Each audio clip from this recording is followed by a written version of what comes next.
वैष्णवी हगवणे मृत्यू प्रकरणानंतर महिला आयोगाच्या कार्यपद्धतीवर चर्चा करण्यासाठी विधान भवनामध्ये आज विशेष बैठक. विधान परिषदेच्या उपसभापती नीलम गोऱ्हेंच्या अध्यक्षतेखाली बैठक होणार.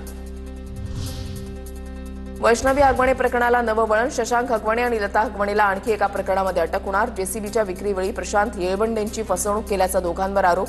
म्हाळुंगे पोलीस ठाण्यामध्ये तक्रार दाखल. वैष्णवी हगवणेनं गळफास घेतलेल्या पंख्याचीही फॉरेन्सिक चाचणी होणार. पंखा किती वजन पेलू शकतो याची चाचणी केली जाणार. दरम्यान आज वैष्णवीचा सासरा पती दिराला कोर्टामध्ये हजर केले जाणार. तिघांची पोलीस कोठडी संपत असल्यानं कोर्टामध्ये हजर केले जाणार. सरपंच संतोष देशमुख हत्या प्रकरणाची आज सुनावणी. सुनावणीला विशेष सरकारी वकील उज्ज्वल निकम उपस्थित राहणार. वाल्मिकरांना केलेल्या जामीन अर्जावर निर्णय होण्याची शक्यता.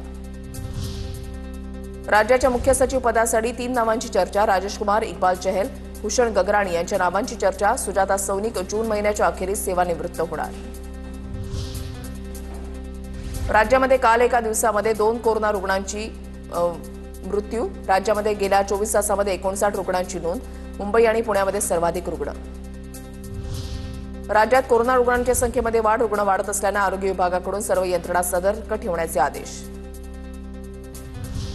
राज्य सरकारी कर्मचाऱ्यांविरोधातील शिस्तभंगाच्या कारवाईत आता माहिती तंत्रज्ञानाचा वापर होणार. शिस्तभंगाची नोटीस आता ईमेल, व्हॉट्सअपद्वारे पाठवता येणार. शासनाचं परिपत्रक जारी.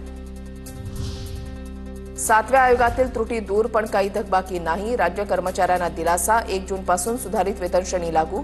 ठराविक संवर्गांना लाभ होणार. काही संवर्गातील अधिकारी कर्मचारी अजूनही वंचित.